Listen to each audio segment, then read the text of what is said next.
Baik, sebelumnya Assalamualaikum warahmatullahi wabarakatuh.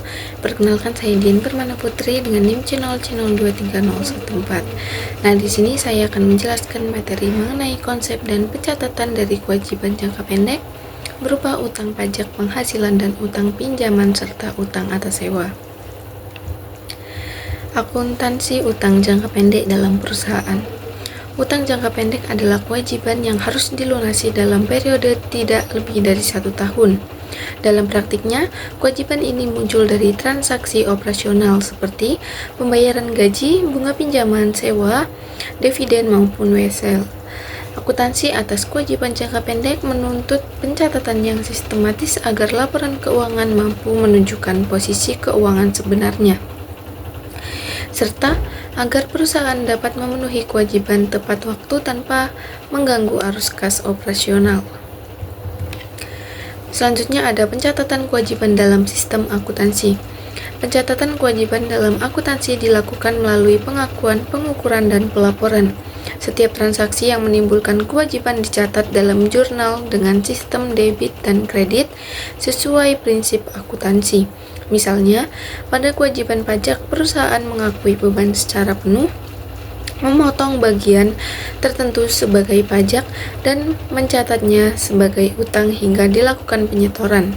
Mekanisme ini memberikan transparansi atas posisi kewajiban jangka pendek perusahaan kepada pihak internal maupun eksternal. Peran kewajiban pajak dan pinjaman.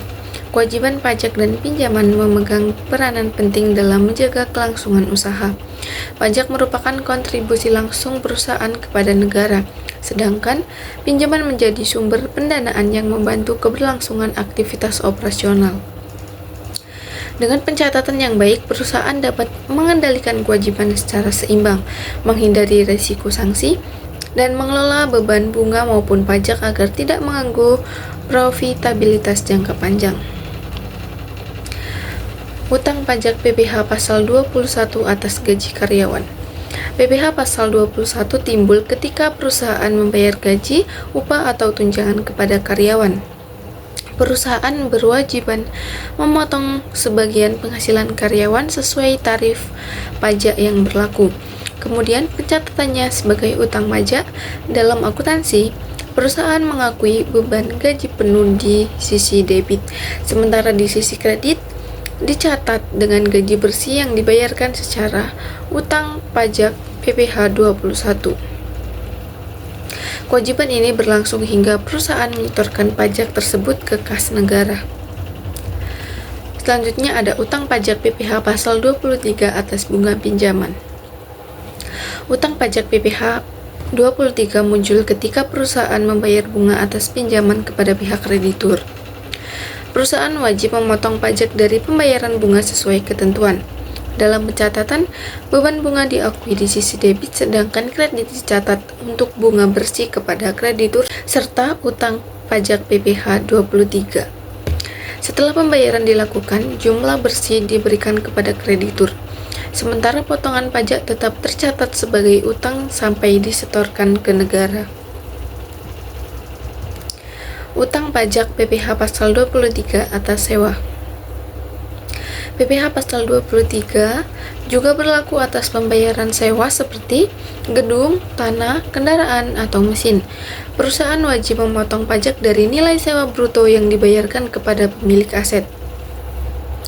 Dalam pencatatan, beban sewa diakui penuh, sedangkan sisi kredit mencatat utang sewa bersih kepada pihak pemilik serta utang pajak PPh 23.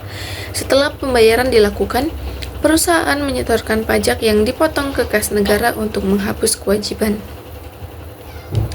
Utang pajak PPh pasal 26 atas SPLN. PPh pasal 26 dikenakan pada penghasilan yang dibayarkan kepada subjek pajak luar negeri seperti bunga, royalti, sewa, atau dividen. Perusahaan wajib memotong pajak dari pembayaran bruto sebelum diserahkan kepada pihak asing. Dalam akuntansi, pencatatan dilakukan dengan mengakui beban transaksi, mencatat uang bersih yang diterima pihak asing, serta utang pajak PPh 26 yang harus disetorkan ke negara. Utang pajak atas wesel. Utang wesel muncul ketika perusahaan menggunakan surat berharga sebagai bentuk pinjaman.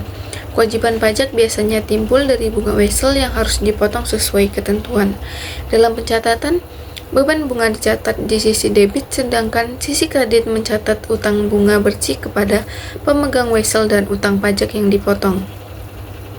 Setelah pembayaran dilakukan, pajak disetorkan sehingga kewajiban dapat dihapus dari pembukuan. Utang pajak atas dividen. Pembagian dividen kepada pemegang saham juga menimbulkan kewajiban pajak. Perusahaan berkewajiban memotong pajak atas dividen yang dibagikan sesuai tarif pajak final atau PPh 26 bagi subjek pajak luar negeri. Pencatatan dilakukan dengan mengakui utang dividen bruto, kemudian membayarkan dividen bersih kepada pemegang saham.